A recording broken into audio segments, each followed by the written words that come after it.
সকলোকে শুভ সন্ধিয়া জনাই আজি সন্ধিয়াৰ কেইটামান গুৰুত্বপূৰ্ণ খবৰ আপোনালোকলৈ লৈ আহিছো। আপোনালোকে ভিডিঅ'টো শেষৰলৈকে চাব। আজি হৈছে 12 মাৰ্চ। 12 মাৰ্চৰ সন্ধিয়া খবৰকেইটা আপোনালোকে শেষৰলৈকে চাব বুলি আশা কৰিলো। তো পোনপ্ৰথমে আপোনালোকক জনাও যে আজি যিসমূহ খবৰ আছে, আগন্তুক 26ৰ নিৰ্বাচন পাইছেহি। নিৰ্বাচনৰ প্ৰাক্ষণত এতিয়া নিৰ্বাচনৰ কিছুমান খবৰ আছে। ইয়াৰ সমান্তৰালকে মুখ্যমন্ত্ৰী আত্মনিৰ্ভৰশীল আঁচনি নতুনকৈ যি মাননীয় মুখ্যমন্ত্ৰী মহোদয়ে 10 লাখ যুৱক যুৱতী দিয়াৰ কথা উল্লেখ কৰিছে। এতিয়া আপোনালোকে ৰেজিষ্ট্ৰেশ্যন কৰিব পাৰিব নোৱাৰিব, তো সেই সকলোখিনি বিষয়ৰ ওপৰত আজি ভিডিঅ'টো হ'বলৈ গৈ আছে। ভিডিঅ'টো বহুত বেছি দীঘলীয়া নকৰোঁ, শেষলৈকে চাব আপোনালোকে।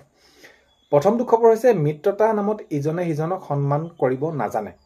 এতিয়া বিৰোধীক কটাক্ষ কৰিছে। পীযুষ হাজৰিকা ডাঙৰীয়াই কটাক্ষ কৰা দেখা গৈছে। কংগ্ৰেছ আৰু ৰাইজৰ দলৰ মাজত যি তেওঁলোকৰ মিত্ৰতা প্ৰসংগত শেহতীয়াকৈ যি হ'ল তেওঁলোকৰ মাজত, আৰু এইখিনিক লৈয়ে পীযুষ হাজৰিকা ডাঙৰীয়াই কটাক্ষ কৰি কৈছে যে তেওঁলোকে মিত্ৰতা নামত কি কৰিব, ইজনে সিজনক সন্মান কৰিব নাজানে বুলি তেওঁ মন্তব্য কৰিছে। তো এইখিনি ক্ষেত্ৰত তেওঁলোকৰ কি থাকিব লাগে বুলি কৈছে, এই যি সন্মানটো মিত্ৰতাৰ ক্ষেত্ৰত থাকিব লাগে বুলি মন্তব্য কৰিছে।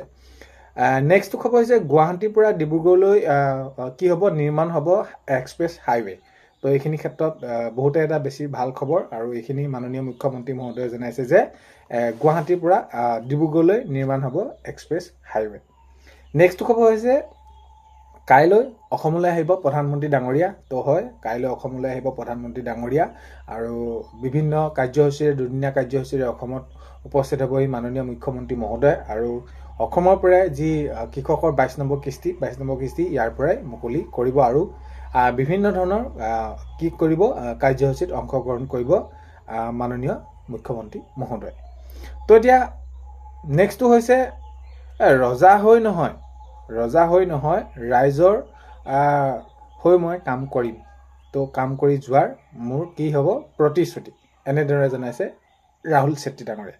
তো ৰাইজৰ দলৰ পৰা যিহেতু তেওঁলোকে সেইখিনি এবাৰ নিৰ্বাচন খেলিব, তেওঁ কৈছে যে ৰজাৰ দৰে নহয়, ৰাইজৰ মাজত থাকি ৰাইজৰ হৈ কাম কৰি যোৱাৰ প্ৰতিশ্ৰুতি দিছে ৰাহুল চেত্ৰী ডাঙৰীয়াই। নেক্সটটো খবৰ হৈছে জুবিন গাৰ্গৰ ন্যায় কোৰ্টেহে দিব। জুবিন গাৰ্গৰ ন্যায় প্ৰসংগ যিহেতু জন আশীৰ্বাদ যাত্ৰাটো উল্লেখ হৈ আছিলে, আৰু জন আশীৰ্বাদ যাত্ৰাকে ধৰি মাননীয় মুখ্যমন্ত্ৰী মহোদয়ে এতিয়া এইখিনি কৈছে যে এই যি জন আশীৰ্বাদ তেওঁলোকে জনাইছে বা এইখিনি প্ৰতিবাদ কৰিছে, এইখিনিতো এনেদৰে কৈতো মোক লাভ নাই, আমিতো দিব নোৱাৰোঁ, এইখিনি কোৰ্টে দিব। এতিয়া যিসকলে প্ৰতিবাদ কৰিছে তেওঁলোকে কোৰ্টলৈ যাব লাগিব, আৰু কোৰ্টলৈ গৈ তেওঁলোকে সেইখিনি নিজেই তাত ক'বগৈ লাগিব। কাৰণ কেলৈ, আমি জুবিন গাৰ্গৰ ন্যায় আমি দিব নোৱাৰোঁ, আমি নিদিওঁ, কোৰ্টেহে দিব। তো এনেদৰে মাননীয় মুখ্যমন্ত্ৰী মহোদয়ে মন্তব্য আগবঢ়াইছে।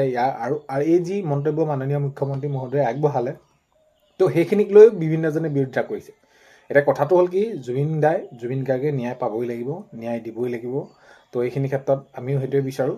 এতিয়া কথাটো হ'ল কি, জুবিন গাৰ্গৰ ন্যায় দিয়াৰ ক্ষেত্ৰত মাননীয় মুখ্যমন্ত্ৰী মহোদয়ে জনাইছে যে আমি ন্যায় নিদিওঁ, কোৰ্টেহে দিব, সেইখিনি সকলোখিনি কাম সুচাৰুৰূপে হৈ আছে বুলি মুখ্যমন্ত্ৰী মহোদয়ে সেইখিনি মন্তব্য কৰিছে। নেক্সট খবৰ হৈছে AGPক আমি সন্মানজনক আসনেই দিম। মুখ্যমন্ত্ৰী মহোদয়ে জনাইছে যে যিহেতু আগন্তুক 26ৰ নিৰ্বাচনৰ ওচৰ চপাৰ লগে লগে এতিয়া প্ৰশ্ন উত্থাপন হৈছে যে কিয় শাসকীয় দলে এতিয়াও তেওঁলোকৰ আসন সেইখিনি পাৰ্টি তালিকা ঘোষণা কৰা নাই, আৰু এইখিনি ক্ষেত্ৰত প্ৰশ্ন সোধা গৈছে AGPক কিমান দিব, নিদিব, কি হ'ব। তো এইখিনি ক্ষেত্ৰত মুখ্যমন্ত্ৰী মহোদয়ে জনাইছে যে AGPক আমি সন্মানজনক আসনেই দিম বুলি মন্তব্য কৰিছে। নেক্সটটো খবৰ হৈছে মুখ্যমন্ত্ৰী আত্মনিৰ্ভৰশীল আঁচনি। মুখ্যমন্ত্ৰী আত্মনিৰ্ভৰশীল আঁচনি যিহেতু এতিয়া আপোনালোকে প্ৰথম পৰ্যায় আৰু দ্বিতীয় পৰ্যায়ত তেওঁলোকে সেইখিনি পাই গ'ল, আৰু এতিয়া প্ৰথম পৰ্যায়ৰ 11 তাৰিখে যি দ্বিতীয় কিস্তি ধন তেওঁলোকেও সেইখিনি পালে, আৰু এইখিনি আগন্তুক সময়ত তৃতীয় সংস্কৰণো মুকলি হ'ব, আৰু ৰেজিষ্ট্ৰেশ্যন কৰিব পাৰিব আপোনালোকে অতি সোনকালে। আপোনালোকৰ ডকুমেণ্টখিনি সাজু কৰি ৰাখিব। আৰু মাননীয় মুখ্যমন্ত্ৰী মহোদয়ে জনাইছে যিহেতু প্ৰায় 10 লাখ নিবনুৱা যুৱক যুৱতীসকলক সাঙুৰি লোৱা হ'ব অহাবাৰত, তো সেইবাবে আপোনালোকে ৰেজিষ্ট্ৰেশ্যনটো কৰিব পাৰিব। ডকুমেণ্ট আপোনালোকে বাৰ্থ চাৰ্টিফিকেট, আপোনালোকে কাষ্টৰ হৈ সকলোখিনি ইত্যাদি যোগাৰ কৰি ল'ব। অতি সোনকালে আপোনালোকৰ এইখিনি ৰেজিষ্ট্ৰেশ্যন হ'বলৈ গৈ আছে। এতিয়াও কোনো ধৰণৰ আপোনালোকৰ আপডেটটো হোৱা নাই যে ৰেজিষ্ট্ৰেশ্যন আপোনালোকে কৰিব পৰা। আপোনালোকে যিটো আপোনালোকৰ ৰেজিষ্ট্ৰেশ্যন কৰিবৰ বাবে সকলোখিনি তাত ধৰি লওক আপডেট হোৱা নাই, আপডেট হ'লে আপোনালোকে এইখিনি কৰি ল'ব পাৰিব।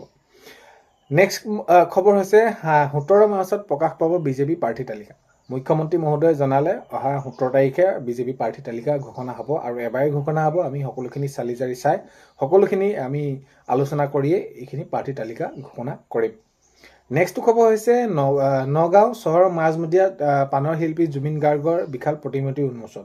তো নগাঁও চহৰৰ মাজমজিয়াত প্ৰাণৰ শিল্পী জুবিন গাৰ্গৰ বিশাল প্ৰতিমূৰ্তি উন্মোচন কৰে।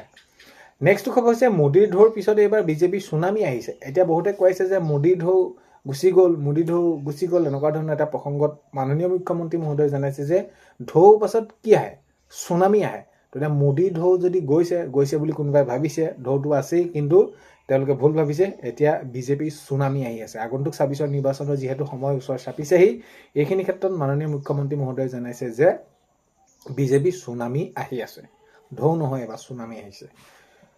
নেক্সট খবৰ হৈছে আজি খানাপাৰাত বৃহৎ নিযুক্তি প্ৰক্ৰিয়া। মাননীয় মুখ্যমন্ত্ৰী মহোদয়ে নিযুক্তি পত্ৰ বিতৰণ কৰে আৰু হয় আজি দেখা যায় খানাপাৰাত বৃহৎ নিযুক্তি প্ৰক্ৰিয়া তেনেদৰে বিতৰণ কৰে। নেক্সট খবৰ হৈছে জালুকবাৰীত উদ্যমিতা চেক বিতৰণ। মাননীয় মুখ্যমন্ত্ৰী মহোদয়ে অংশগ্ৰহণ কৰে। মুখ্যমন্ত্ৰী মহিলা উদ্যমিতা আঁচনি যি 10,000 টকা চেক বিতৰণ কৰে জালুকবাৰীত মাননীয় মুখ্যমন্ত্ৰী মহোদয়ে। নেক্সট খবৰ হৈছে ৰাজ্যত আহি গ'ল ধাৰাসাৰ বৰষুণ, ডিমুত ধুমুহাৰ তাণ্ডৱ। এতিয়া বহুত দিন খৰাং হৈ আছিলে, খৰাং হৈ থকাৰ পাছত এতিয়া অৱশেষত বৰষুণ আহিলে আৰু বৰষুণৰ সমান্তৰালকৈ এতিয়া কি হৈ আহিল, ধুমুহা আহিছে আৰু ধুমুহাত বহুতখিনি ক্ষয় ক্ষতি হৈছে জনসাধাৰণৰ। নেক্সট খবৰ হৈছে কংগ্ৰেছে 2026ৰ বাবে এই 26টোৰ বাবে নিৰ্বাচনৰ বাবে তেওঁলোকে চিন্তা কৰা নাই। তেওঁলোকে চিন্তা কৰিছে 2031ৰ কাৰণে। এইটো তেওঁলোকে সেইখিনি ইমান চিন্তাৰ বিষয় হিচাপে লোৱাই নাই। তো এনেদৰে মন্তব্য কৰি কটাক্ষ কৰি কৈছে যে মাননীয় মুখ্যমন্ত্ৰী মহোদয় তেওঁলোকে 26ৰ বাবে চিন্তা কৰা নাই, তেওঁলোকে 31ৰ বাবেহে চিন্তা কৰিছে বুলি মুখ্যমন্ত্ৰী মহোদয়ে জনাইছে। নেক্সট খবৰ হৈছে অগপক বিজেপিয়ে ক্ষতি নকৰে। মুখ্যমন্ত্ৰী মহোদয়ে জনাইছে যে অগপক কেতিয়াও বিজেপিয়ে ক্ষতি নকৰে, তেওঁলোকক সন্মানজনক আসনেই দিয়া হ'ব। সকলোখিনি আমি মিত্ৰতাত আছোঁ যেতিয়া, আৰু সকলোখিনি আলোচনা প্ৰায় আমাৰ হৈয়ে গৈছে। আমি কেৱল আনুষ্ঠানিকতাহে আমাৰ বাকী আছে। এইখিনিক লৈ কোনো ধৰণৰ চিন্তা কৰাৰ প্ৰয়োজন নাই, আৰু এইখিনি আমি 17 তাৰিখৰ আমি প্ৰকাশ পাব আমাৰ প্ৰাৰ্থী তালিকা। এইখিনি ক্ষেত্ৰত মাননীয় মুখ্যমন্ত্ৰী মহোদয়ে জনাইছে। নেক্সট খবৰ হৈছে আমাৰ চৰকাৰৰ দিনত মাননীয় মুখ্যমন্ত্ৰী মহোদয়ে জনাইছে যে প্ৰায় 1,64,423টা পদত নিযুক্তি দিয়া হ'ল, আৰু আমি আগন্তুক সময়ত আৰু অধিক নিযুক্তি দিবলৈ চেষ্টা কৰিম। আমি যিদৰে প্ৰতিশ্ৰুতি দিছিলোঁ 1 লাখ যুৱক যুৱতীক চাকৰি দিয়াৰ ক্ষেত্ৰত, এতিয়া আমি 1,64,423টা পদত নিযুক্তি দিবলৈ সক্ষম হ'লোঁ।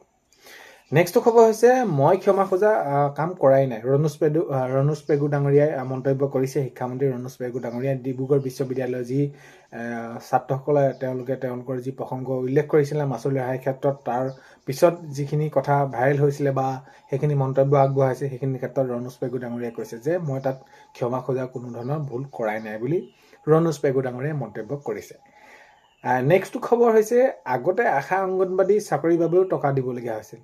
মাননীয় মুখ্যমন্ত্ৰী মহোদয়ে জনাইছে কংগ্ৰেছৰ দিনত আগতে আশা আৰু অংগনবাড়ী কৰ্মী চাকৰি ল'বৰ বাবেও বহুতখিনি টকা তেনেদৰে দিবলগীয়া হৈছিল, আৰু এনেদৰে এতিয়া আমি যিদৰে নিযুক্তি দিছোঁ কেতিয়াও তেনেদৰে তেতিয়া দিয়া নাছিল। এই অংগনবাড়ী কৰ্মী সহায়িকা আশা কৰ্মী চাকৰি পাবলৈও টকা দিবলগীয়া হৈছিল বুলি মন্তব্য কৰিছে। নেক্সট খবৰ হৈছে কথা সলনি কৰা মানুহৰ লগত আমি নাথাকোঁ।